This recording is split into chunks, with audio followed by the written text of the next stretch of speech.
त्याग प्रेम का आधार है।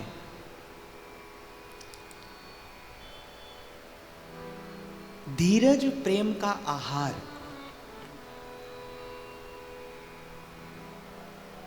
समर्पण प्रेम का श्रृंगार है और सेवा प्रेम का संस्कार।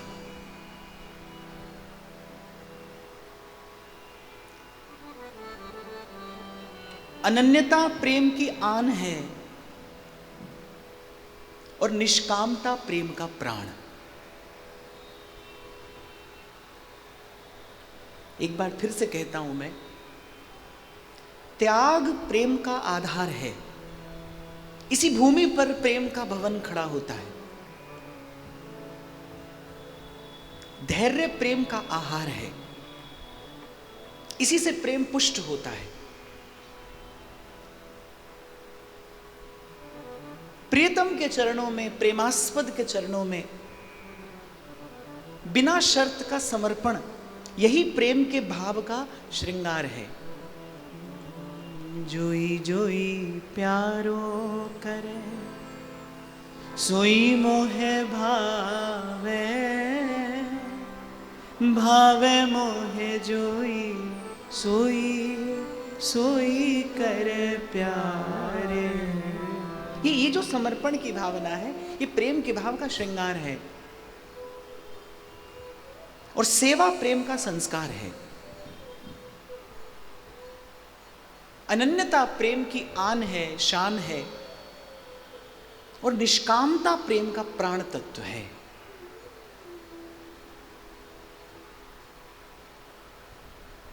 सिद्धांत विचार लीला का चिंतन करने पर और फिर प्रीति चौबनी का जो अब तक मैंने चिंतन किया, उसका मनन करने पर कुछ यही भाव प्रसाद स्वरूप में प्राप्त होता है। और मुझे तो ऐसा प्रतीत हो रहा है,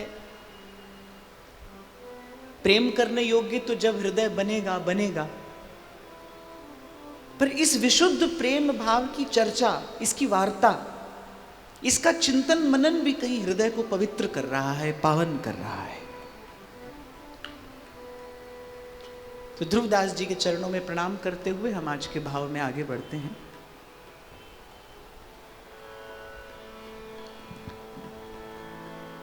आदि अंत जाको भयो सो सब प्रेम न रूप।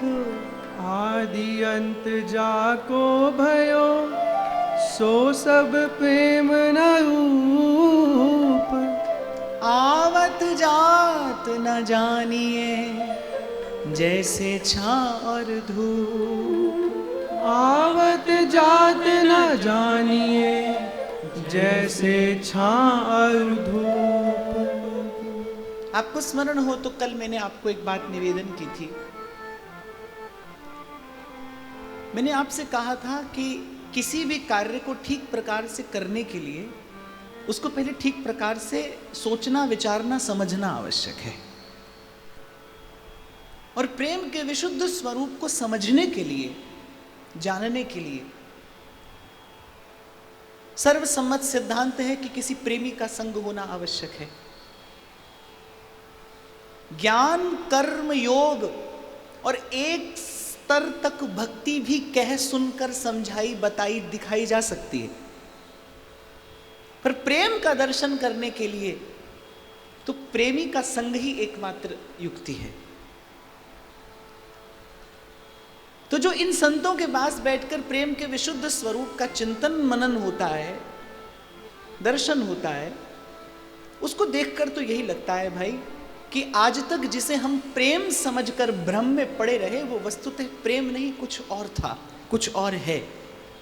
जहां से मैंने चर्चा आरंभ की, और मैं चाहूंगा कि ये सिद्धांत, ये सूत्र आज आप यहां से स्मरण करके अपने साथ ले जाएं कि प्रेम का आधार है त्याग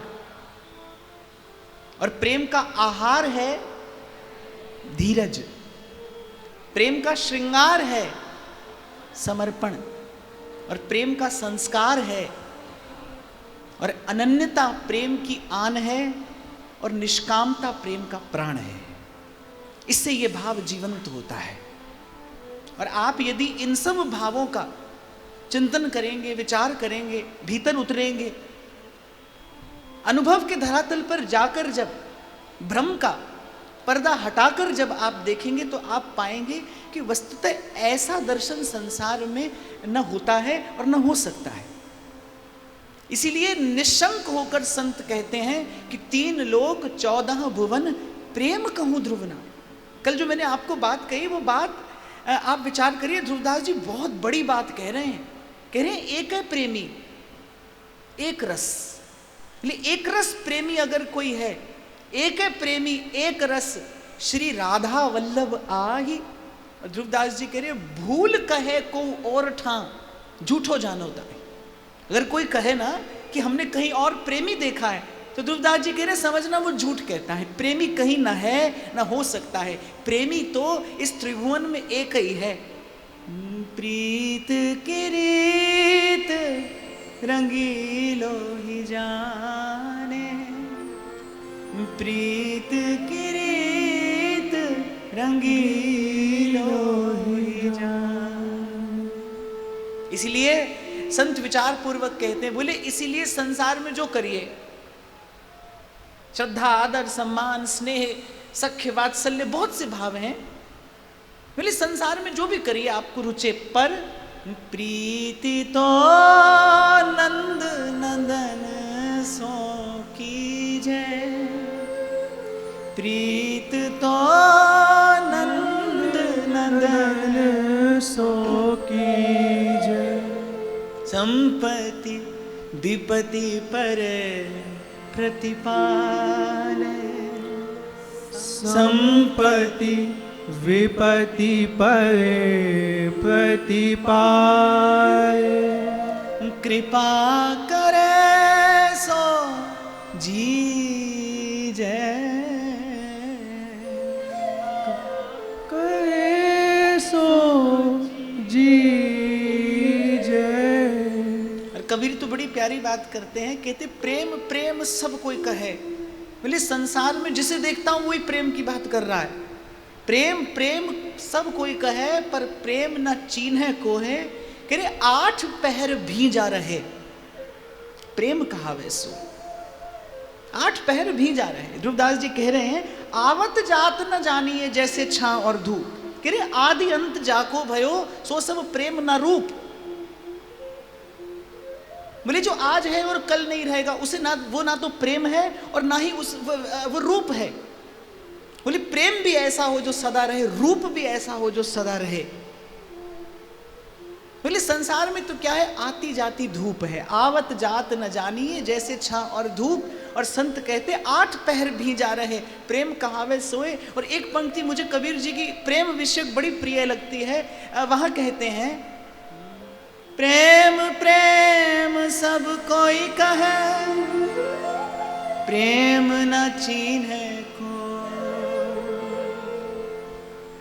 जा मार्ग साहिब मिले, प्रेम कहावे सो। जा मार्ग साहिब मिले, प्रेम कहावे सो। नहीं तो प्रेम प्रेम सब कोई कहे, पर प्रेम न चीन्हे। बदल लेंगे।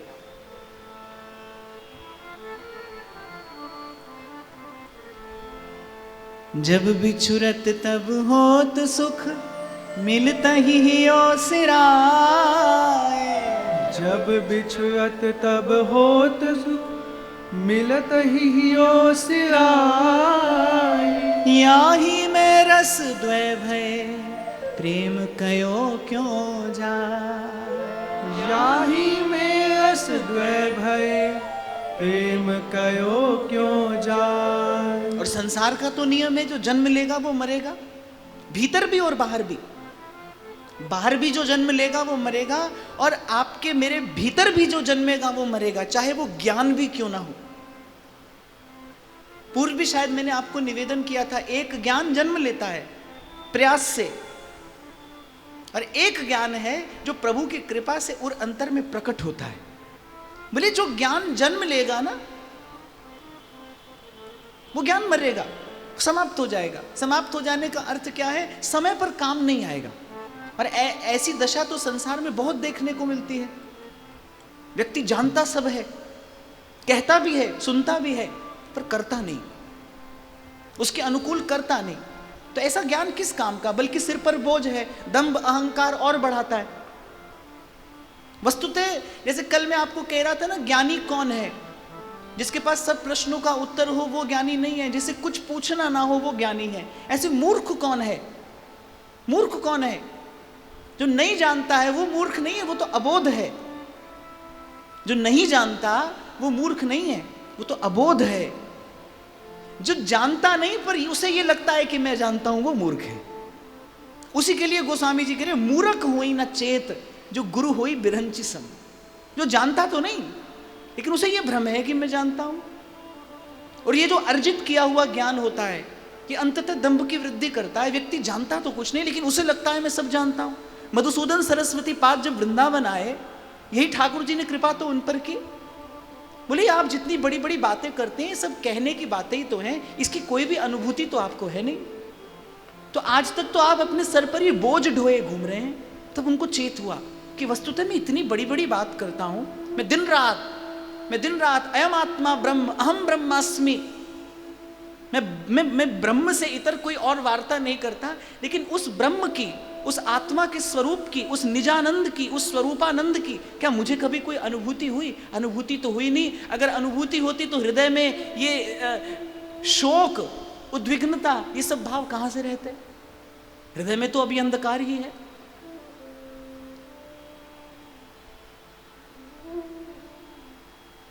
तो ध्रुवदास जी कह रहे एक रस प्रेम, एक रस, वो संसार में संभव नहीं है। यहां प्रत्येक चीज बनती है, बिगड़ती है, आती है, जाती है, मिलती है, बिछड़ती है। और जब तक ये गति चलती रहे तब तक द्वंद्व है। और जब तक द्वंद्व है तब तक सुख कहां पाइए? क्योंकि हमारे आचार्य का तो प्रथम और सर्वोपरि सिद्धांत यही है, यह जो एक मन बहुत ठौर कर कहो कौन है सचु पायो। आपने कभी विचार किया नहीं? आप करें तो आप पाएंगे बस एक यही द्वंद्व ही तो मन की पीड़ा का कारण है। कभी मन यहां और कभी मन वहां, एक ठौर एक ठिकाने नहीं लगता मन, तभी पीड़ा पाता है। और कितना भी प्रयास कर लो, लाख प्रयास कर लो, पर संसार का कोई विषय ही एक रस नहीं है, तो मन उसमें एकाग्र कैसे होगा? एकाग्र होने के लिए किसी एक की ऐसे की आवश्यकता है जो एक रस हो, अखंड हो, नित्य हो, सनातन हो। और आप खोज लीजिए, ऐसा कोई आपको कहां मिलता है? इसीलिए जगमग रहो जड़ावसो श्री वृंदावन माही, श्री वृंदावन माही। तन मन के बिछुरे नहीं, चाह बढ़े दिन रैन। तन मन के बिछुरे नहीं, चाह बढ़े दिन रैन। कबहु संजोग न मानही, देखत भर भर नैन। कबहु संजोग न मानही, देखत भर भर नैन। और मुझे स्मरण आ गया, कबीर तो एक और बड़ी प्यारी बात कहते हैं। कहते हैं कबीरा भाठी प्रेम की। भाठी माने भट्टी। अब पुराने समय में जो मदिरा बनती थी वो ऐसे भट्टी पर बनती थी। पीने वाले आकर पास में बैठ जाते थे पीने के लिए। तो कबीर कहते हैं कबीरा भाठी प्रेम की और बहुत तक बैठे आए। बोले इस भट्टी के निकट आकर तो बहुत बैठे हैं, पर सिर सौंपे सो पीवसी। बोले जो अपना सर्वस्व न्यौछावर करेगा वही पिएगा। सिर सौंपे सो पीवसी, नातर पिया ना जाए। बोले नहीं तो ये रस पिया नहीं जाता। नहीं तो कबीरा भाठी प्रेम की और बहुत तक बैठे आए। कल भी मैं आपको यही निवेदन कर रहा था, भाई हमारे जीवन में इस शब्द का बड़ा साधारणीकरण हो गया, प्रेम का। प्रेम प्रेम प्रेम कहते कहते कहते, और इसे हमने बड़ा सस्ता कर दिया। इसकी हमने अपने जीवन में प्रेम शब्द की गरिमा, इसका गौरव खो दिया। इसलिए पहले प्रेम के विशुद्ध स्वरूप को जानना समझना बहुत आवश्यक है। और ये जितना विचार चर्चा हो रही है इस प्रेम के विषय में, ये केवल इसके विशुद्ध स्वरूप को समझने के लिए है। ध्रुवदास जी जब सिद्धांत विचार लीला का चिंतन करते हैं या अन्य भी कोई बात करते हैं तो कहते हैं कि जैसे रत्ती भर सुवर्ण सो सुमेरु को अनुमान कर लीजिए। ये जो वार्ता आपसे की जा रही है केवल आपको संकेत करने के लिए कि भाई वो ऐसा कुछ है, कुछ ऐसा है, वो कुछ ऐसा शुद्ध है, दिव्य है, पवित्र है, निर्मल है, पावन है, सदा सुख स्वरूप है, सदा आनंद स्वरूप है। और मैं तो कहता हूं भाई संतों की बात मानिए। अपना मन बुद्धि तो वैसे भी अयोग्य भी है, अपात्र भी है और असमर्थ भी है। अगर हम अपने मन बुद्धि की बात करें तो ध्रुवदास जी करें, अरे कहाँ तू कहाँ वृंदा विपिन और आन बन्यो भलबान। तो अपना मन अपनी बुद्धि तो अयोग्य भी है और अपात्र भी है और अशुद्ध भी है। प्रेम प्यारे लाल सो मन दे कीजे भाव। इन संतों की बात मानिए, स्वीकार कर लीजिए इसे। प्रेम प्यारे लाल सो मन दे कीजे भाव, सतगुरु के प्रसाद सो भलो बनो है दास। रे मन श्री हरि वंश भज, जो चाहत विश्राम, जी रस बस ब्रज सुंदरिन, छाड़ दिए सुख धाम। और आप और मैं गाते हैं ना, जहां छिपा है ये प्रेम वहीं तो जाकर खोजना चाहिए। और छिपा कहां है? देखियो छिप्यो वह कुंज कुटीर में, बैठ्यो पलोटत राधिका पायन।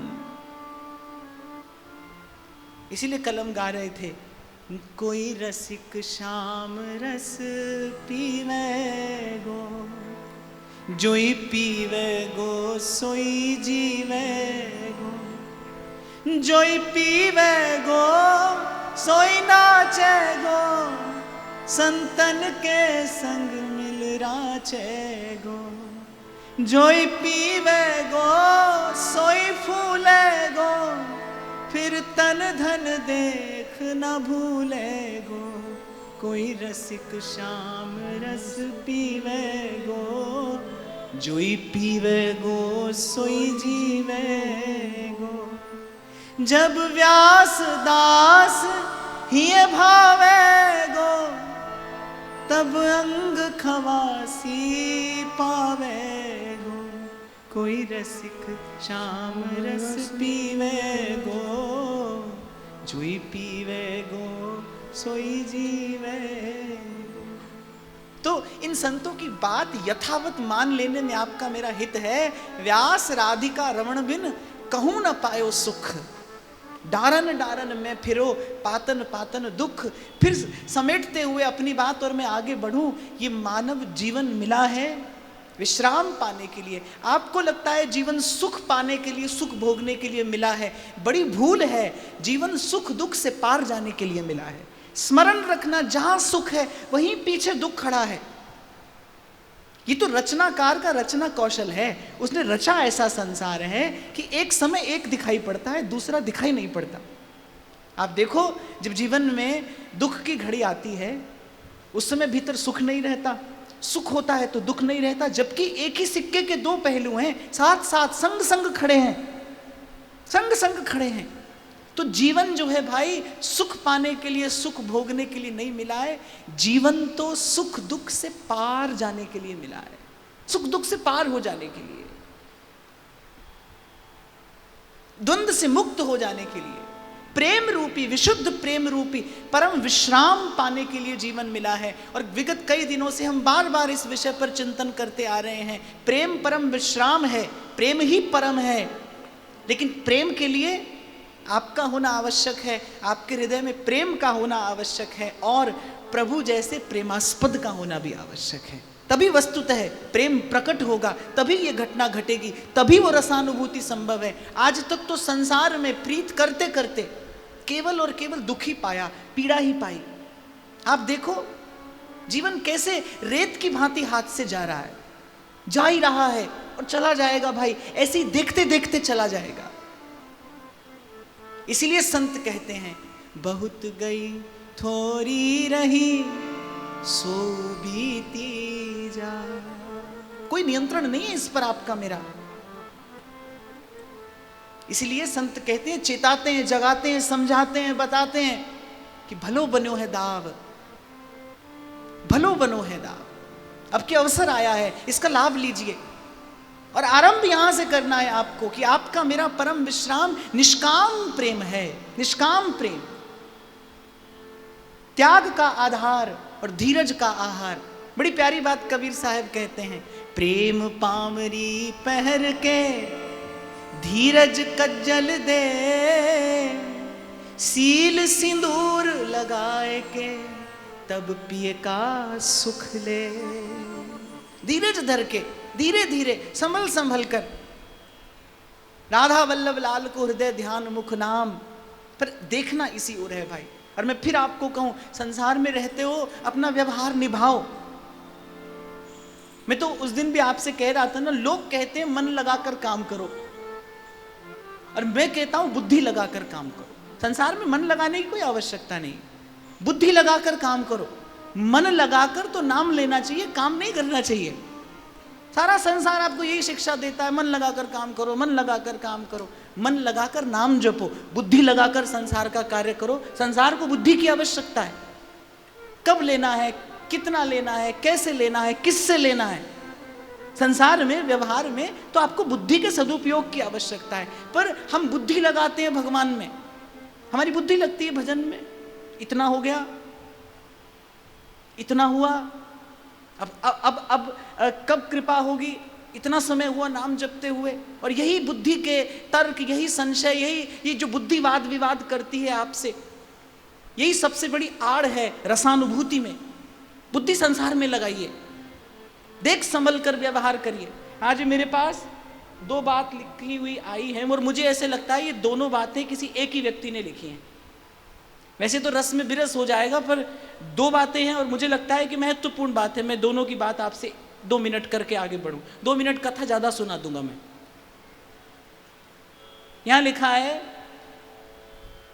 कि आपसे विनती है कि आप युवा लड़कियों को दीक्षा न दिया करें, क्योंकि हमारा समाज आज भी यही सोचता है कि जहां लड़की की शादी हुई है और जो गुरु उस लड़के के हैं वही लड़की भी उन्हीं गुरु की शिष्य बने, तो लड़की की शादी में कोई परेशानी नहीं है। मेरे जैसी कई माताएं हैं जिनकी बेटियों ने दीक्षा ली है, फिर परेशानी आ रही है। और यही प्रश्न शायद इनके पिता ने लिखकर भेजा है। मैं जानना चाहता हूं कि 2 व्यक्ति उपस्थित हैं यहां पर, जिसने लिखकर दिया ये। सारा संसार तो महिला सशक्तिकरण की बात करता है, और दीक्षा किसी लड़की या लड़के की नहीं होती, दीक्षा जीवात्मा की होती है। जब दीक्षा होती है ना, तो ना वो युवा की होती है, ना वृद्ध की होती है, ना स्त्री की होती है, ना पुरुष की होती है, ना लड़की की होती है, ना लड़के की होती है। दीक्षा जीवात्मा की होती है। महाराज जी, मैं बहुत बरस पहले की बात आपसे निवेदन कर रहा हूं। मैं शायद कहीं कथा कहने के लिए गया था और एक 5 वर्ष की बालिका मेरे पास आई कि मुझे आपसे दीक्षा लेनी है। 5 वर्ष की बालिका। और मैंने उससे कहा कि अभी तो बेटा बहुत छोटी हो, और उसको टालने के लिए मैंने कहा मैं अगले बरस आऊंगा, फिर तुम्हें दीक्षा दूंगा। अगले दिन वो बालिका मेरे पास एक कागज और पेन लेकर आई और बोली कि आप मुझे इस पर लिख कर दे जाइए कि मैं अगले बरस तक जीवित रहूंगी। 5 वर्ष की बालिका, महाराज जी, क्या आप मुझे इस कागज पर लिख कर दे जाइए कि मैं अगले बरस तक जीवित रहूंगी। और मुझे तो बड़ी सोचकर बड़ी लज्जा आ रही है कि क्या हमारा समाज आज भी यही सोचता है? यही आप लोगों ने उन्नति की है, यही आप लोगों ने प्रगति की है।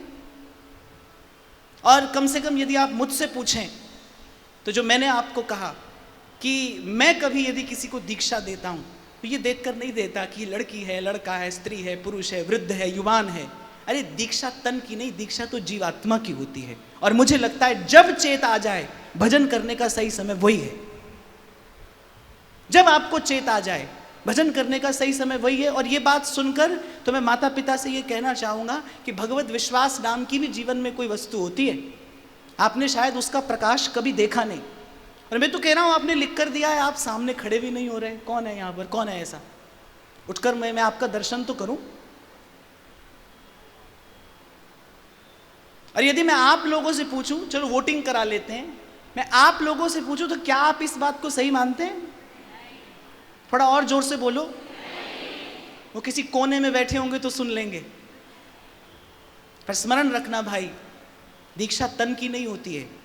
और मुझे लगता है ये संसार, ये समाज, ये व्यवहार भले कितनी भी स्त्री और पुरुष की समानता की बात करे, लेकिन संसार, समाज, व्यवहार कभी समानता का अधिकार नहीं दे सकता।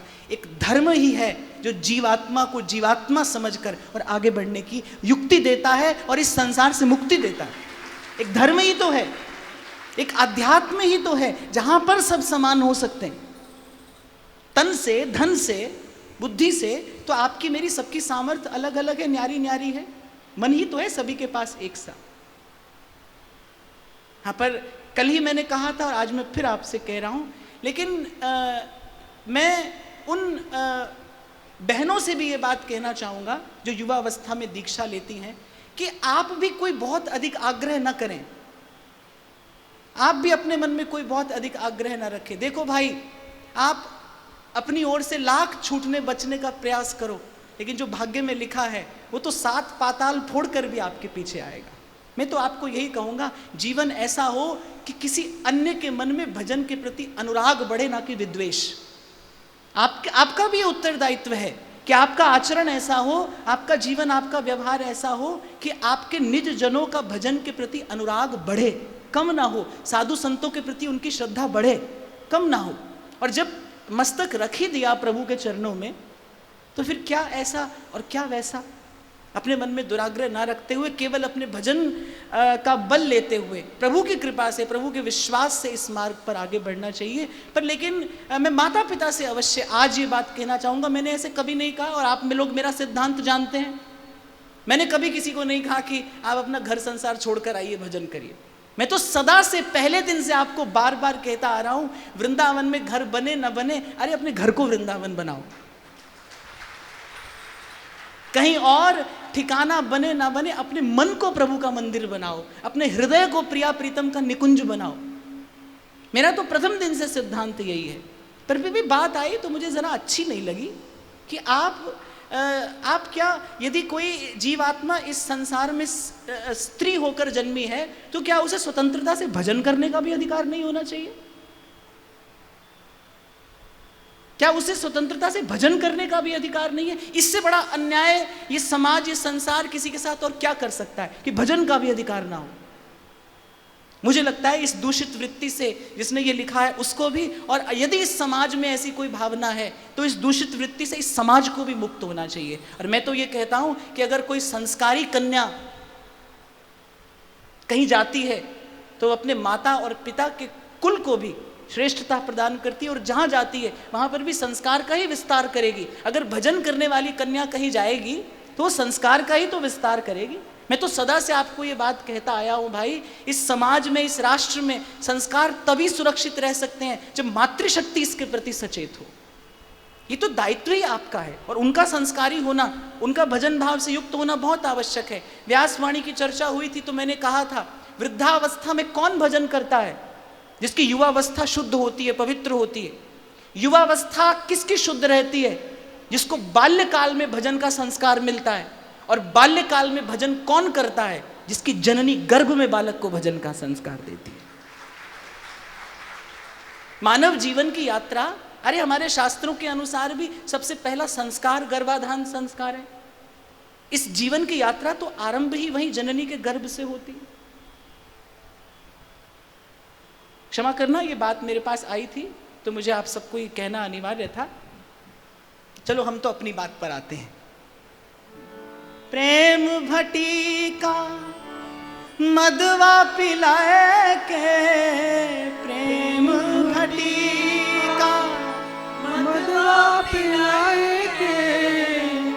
बाकी तो भोली सखी कहती है को निंदत को बंदत और वृथा बकत बहु तेरे।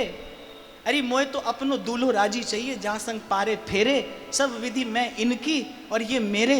आपको और मुझे तो प्रेम का भाव भी मिला, और केवल भाव नहीं महाराज, बहुत बहुत संतों की वाणी का मैंने दर्शन किया, वो प्रेम के भाव तक तो पहुंचे, उस प्रकाश तक तो पहुंचे, लेकिन गंतव्य स्पष्ट नहीं हुआ कि इस प्रेम के भाव को लेकर जाना कहां है, प्रेमास्पद कौन है। प्रेम का दर्शन हुआ लेकिन प्रेमास्पद का दर्शन नहीं हो पाया।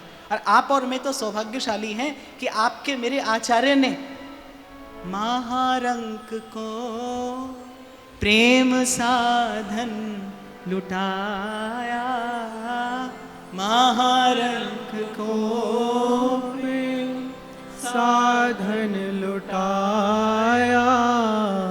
उन्हीं व्यास नंदन की जय बोलते हैं, जिन्होंने लड़ैती सी स्वामिनी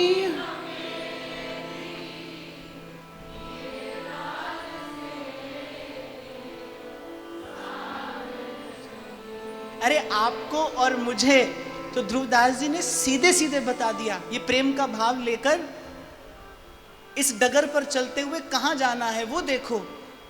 कैसो फब्यो है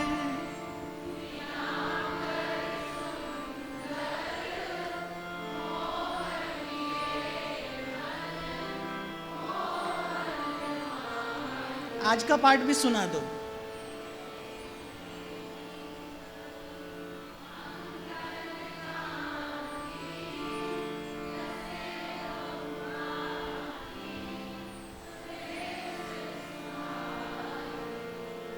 तो महाराज जी पास हैं ये।